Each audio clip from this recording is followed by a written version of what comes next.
Welcome everyone to the Rider Happy Hour. My name is Peter Klein. Thank you very much for tuning in today. We are going to be looking back at the Riders' win, because we can get those, over the Ottawa REDBLACKS last week. A quick look at the injury report, and then on to this weekend against the Ottawa REDBLACKS. I said REDBLACKS who they beat. It was actually the Calgary Stampeders.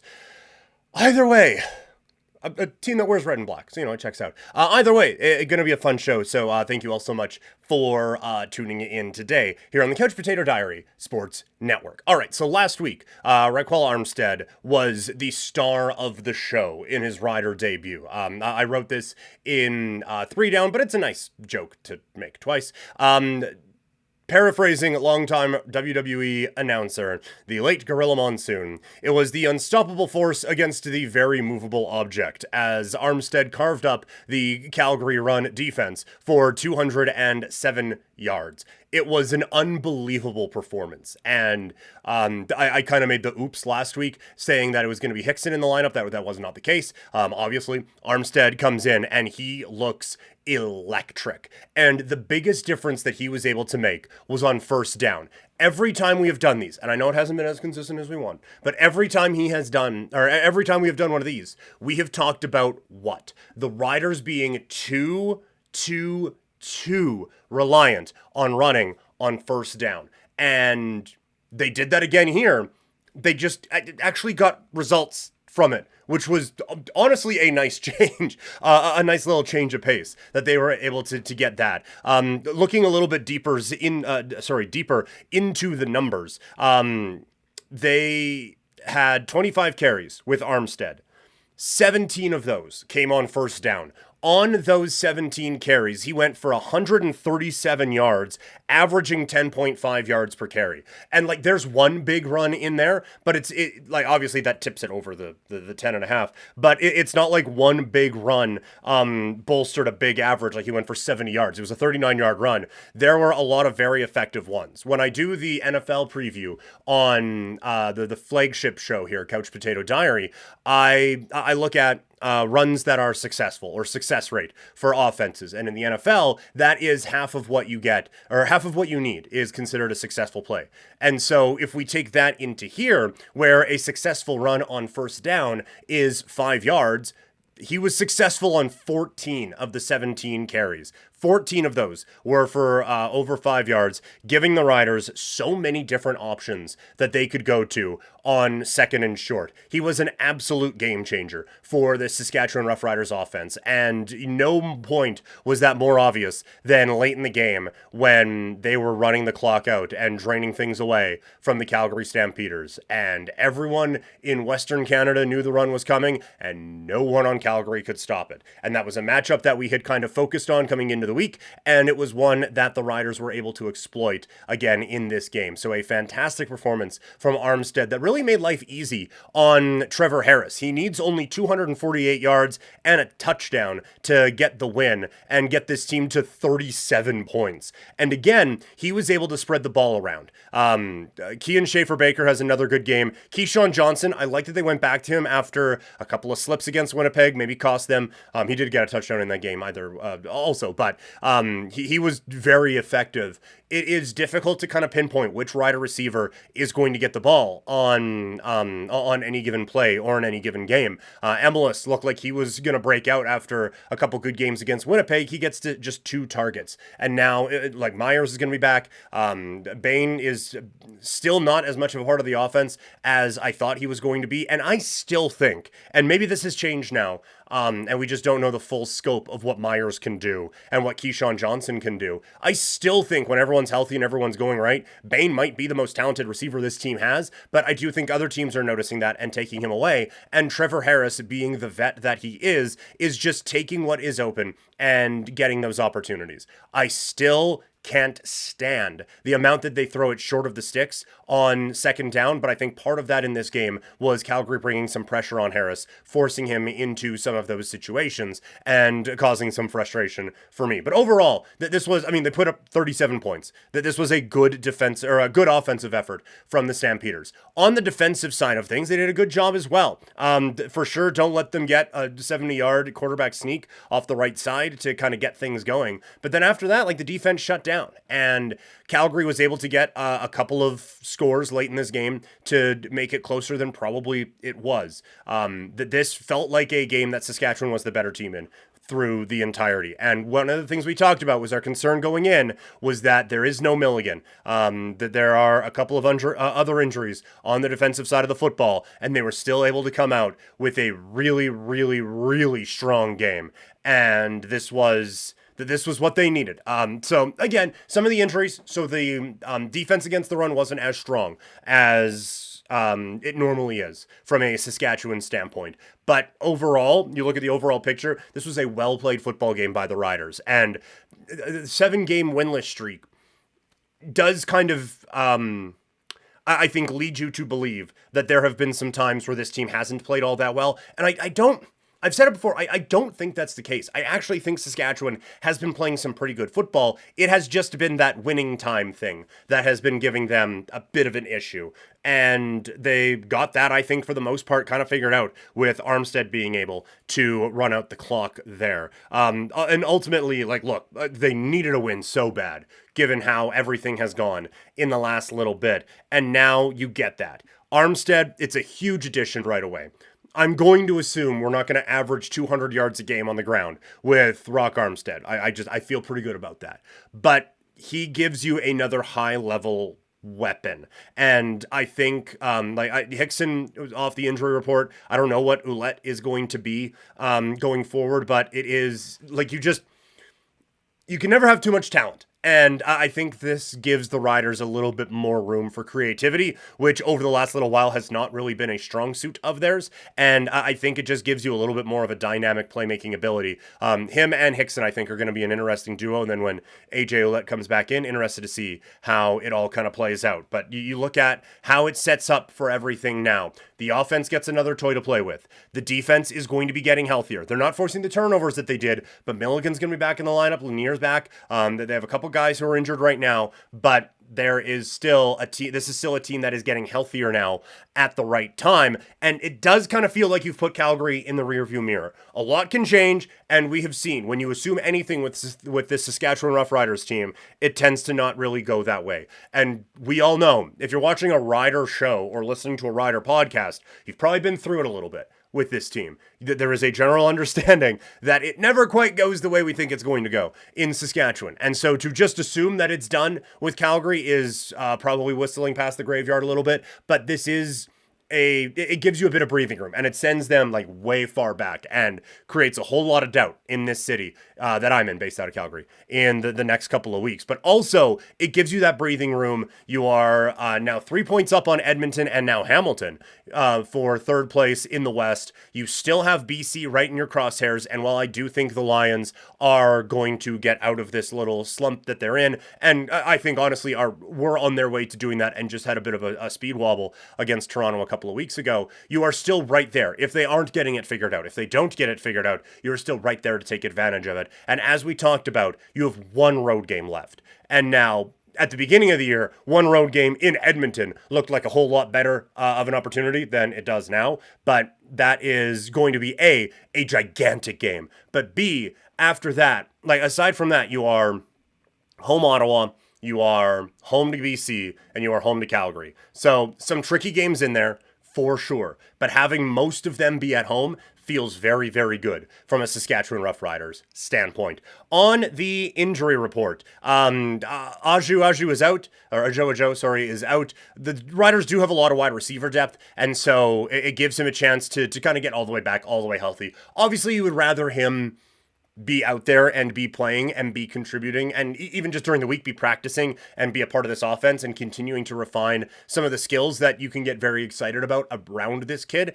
You would rather that be happening, but with all due respect to the kid, with him being out this week, you're not going, oh no, who is Trevor Harris going to throw the ball to? That's not the conversation that's happening right now. So this Riders team, if you're going to lose one spot, it would be in the receiver room. Other than that, basically, everyone, the injury report is filled more with people coming back than it is going out.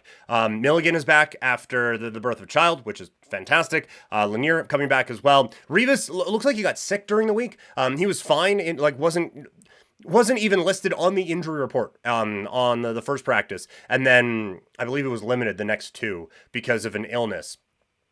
So we will see if he is ready to go. That would be a bit of a bummer going up against Ottawa here this week. But overall, like getting Milligan, getting Lanier back is very, very helpful. So now it sets up for a game against the Ottawa REDBLACKS on Saturday afternoon at Mosaic Stadium. It's going to be the CTV game. The Riders have already played a couple of those. Also, so has Ottawa. They're definitely doing an East lean to the CTV games, which is what it is. It's fine. They haven't really been clicking so far TV audience wise, which is a bit of a bummer. But nonetheless, Riders, REDBLACKS, we already know what happened the last time these two teams played. It was a tie. Poor Rod Smith, on 3 occasions, said the game was over. TSN put up the lower third. Final.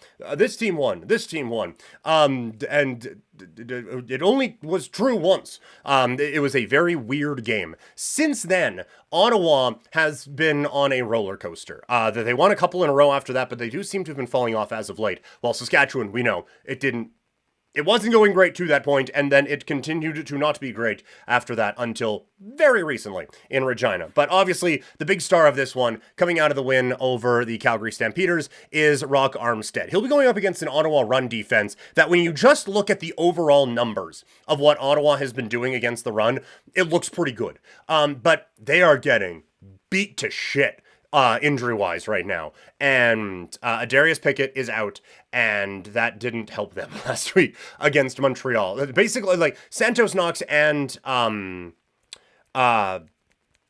God, I just said his name. And Pickett, both being out. Like, they had one point in the game a couple of weeks ago where none of their starting linebackers were in the lineup. And they are very close to that again with the injuries that they have. And so because of that, they have struggled against the run. Montreal just doesn't run the football. I realized that getting ready for my 3-down piece this week. But they just kind of don't do that. So that's not really a good test to see what Ottawa's run defense is. In the games before that, they've allowed a runner to get to 90 plus yards in 3 of their previous 4 games. Obviously, the big angle of this one is going to be Armstead is facing his former team, and so that is going to get all the revenge stuff up. Coming off of a record-breaking performance, he wasn't one to talk about that all that much, but that's at least going to be played up in the next couple of days as we get ready for Saturday. So that's what happens when the offense has the ball. Is I think Armstead is going to be another big part of what Saskatchewan is looking to do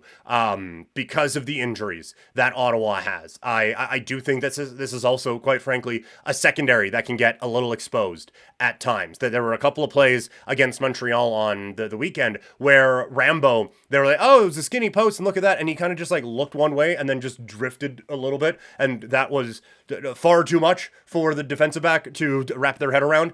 So I do think that this is an Ottawa defense that continues to get banged up and continues to have some problems, and so I think if you can get them a little off balance with Armstead, even with Hickson coming in and providing, not that he would generally be I guess it would be the Thunder in a Thunder and Lightning backfield. He is certainly more thunderous than Armstead. They're both a bit more on the quicker, shiftier side, but Hickson at least feels a little bit more like one cut and go than Armstead, where it's a bit jitterbuggy. Both of them are excellent. I hope that I didn't use any descriptors that make it seem like I don't think, because I like both of them talent-wise actually quite a bit.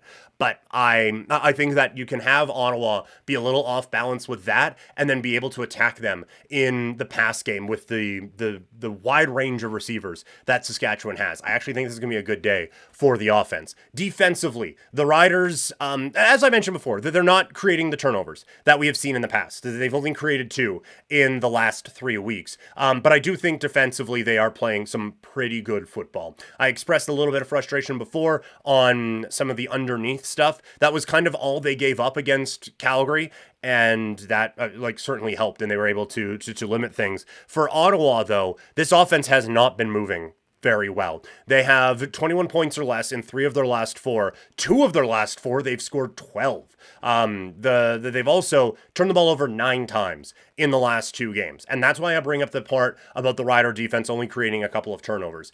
That this isn't what it was at the beginning of the year. But A, Milligan is back. And B, this is a team that is really struggling to hold on to the football right now. Now, Jeremiah Masoli is checking in at quarterback this week. Brown continues to be a little bit banged up, and so the Riders really have only had to face Drew Brown for a couple of quarters this year, although it is unfortunate that it's been based off of injuries that this has been happening. Masoli has really found a bit of a reclamation in his couple of outings. The fill-in game against the Stampeders and some kind of mop-up duty against the Montreal Alouettes. But now having Corey Mace being able to, have about 6 quarters of film on him, not that that's a ton, but it's enough. And just, I think we do need to remember, while I have always been a fan of Jeremiah Masoli's talent, he has been the all-star on the I Can't Quit You team. I do think we have to remember that in 2 of his 3 full seasons with the Hamilton Tiger Cats, he had double-digit interceptions. So to come out and say, oh, well, the Ottawa REDBLACKS have struggled to hold on to the football, but here comes Jeremiah Masoli, would just be a little disingenuous. And so I think that there's just a little bit of misremembering going on with all of that. And so again, I just feel like Saskatchewan's catching Ottawa at a good time. And then you look at how Ottawa has struggled on the road this year. They have 2 wins. Both of them came in the province of Alberta. One was a victory over the Calgary Stampeders, who, again, are last. And their other one was against Edmonton, who was last at the time. So it's not like these big dominant road wins. They won those games by a combined 5 points. And their average margin for defeat on the road so far this year is 16 points. So not great for Ottawa on the road. All of it kind of stacks up looking in Saskatchewan's favor. The one thing I will say is you cannot look ahead. It is a monster matchup next week against the Edmonton Elks. And this is the last game against an East opponent this year for Saskatchewan. So there is a real concern about looking ahead to the final 3 weeks of the regular season. You are not locked in a standings battle with Ottawa.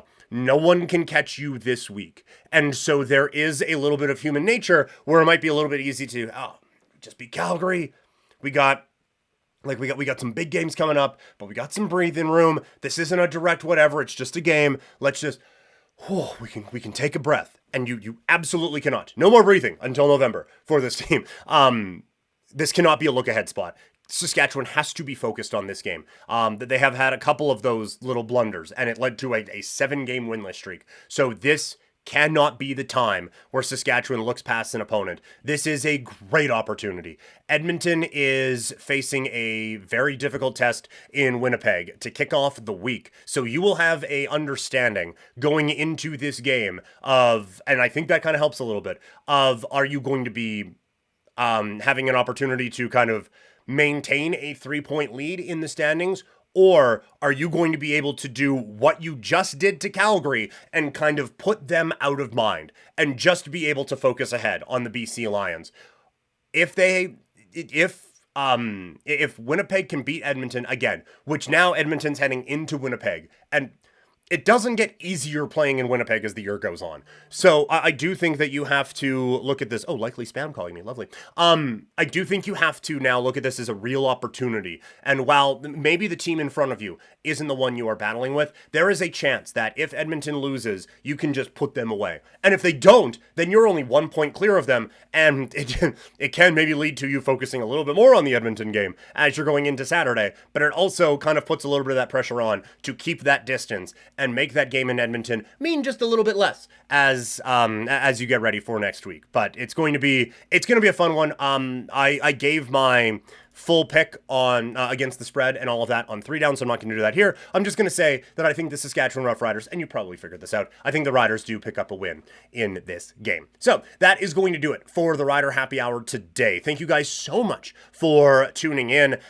whether you are watching this on YouTube or listening on the Couch Potato Diary podcast feed. All of these are going to live right in this spot. If you are just looking for Rider content, you can find that on for those watching on YouTube. You can find that. It's a playlist just kind of down below there, so you can go check out all the Rider stuff. In terms of what's coming out tomorrow here on Couch Potato Diary, it's a Fights and Football Friday, and so it is going to be full NFL preview, full CFL preview like this, and then we're going to be looking at some boxing storylines and some fights to make coming out of a monster weekend last weekend in the world of boxing, and it was a big week in the world of professional wrestling, so we're going to run down some of the more interesting things happening in that world right now. And then hoping to debut a new show over on Kick as well, kick.com/primetimepk. And of course, the podcast's now streaming live. Not these team-specific ones, but the podcast's streaming live now on twitch.tv/primetimepk. This outro has already been way too long. Thank you guys so much for tuning in, and I will talk to you all next week. Have a great rest of your day, everybody.